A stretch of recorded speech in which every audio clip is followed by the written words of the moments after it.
عليكم، كي درتو لاباس عليكم؟ نتمنىكم تكونوا بخير وعلى خير. اليوم ان شاء الله بغيت نشارك معكم الطريقه ديال الكفته في المقله بالطماطم والبصل اللي كتجي بنينه وسهله في التحضير. نتمنى تجربوها.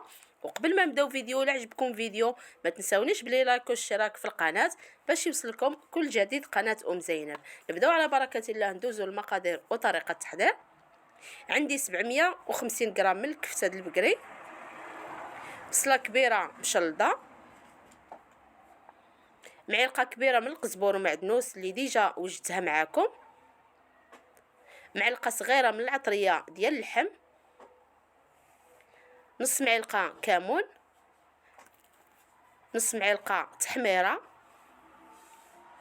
وشويه ديال الملحه دائما كتبقى على حسب الذوق. صافي كنخلط الكل على هذه الطريقه. من بعد كنزيد معلقه كبيره من زيت المائده وكنخليها كتشرب لي ديك الشرموله تقريبا 10 دقائق. من بعد كنكورها على شكل اصابع.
من بعد ما كنكمل الكميه كامله ديال الكفته كنديرها على هذه الطريقه. كنجيب مقلاة كنضيف فيها شويه زيت المائده، 2 حبات من البصله الخضريه كنقطعها دوائر، وصافي كنبدا كنستف الكفته كامله اللي عندي.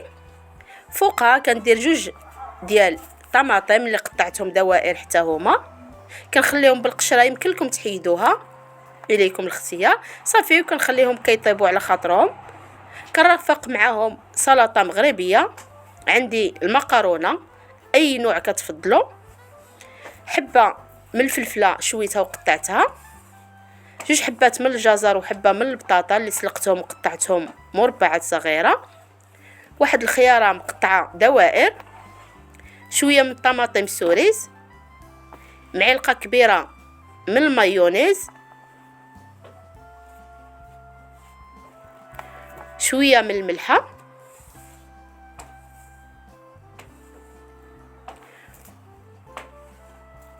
وكنزيد شويه من الابزار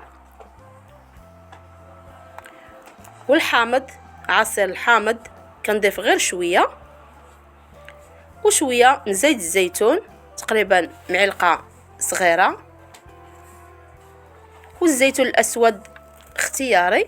صافي وكنخلط الكل.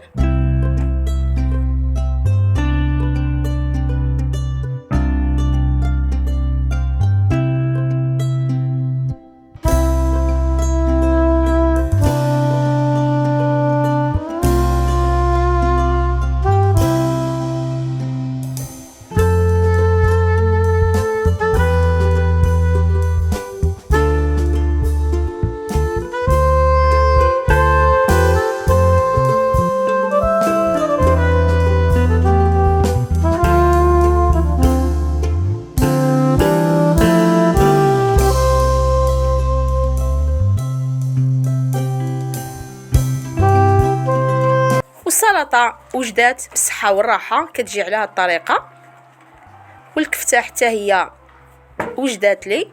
نتمنى تجربوها، راه كتجي بنينه وزوينه وسهله في التحضير. وبلا ما نطول عليكم فيديو، الا عجبكم فيديو ما تنساونيش بلي لايك والاشتراك في القناه باش يوصلكم كل جديد قناه زينب. السلام عليكم، الفيديو الجاي ان شاء الله مع وصفه جديده وفيديو جديد.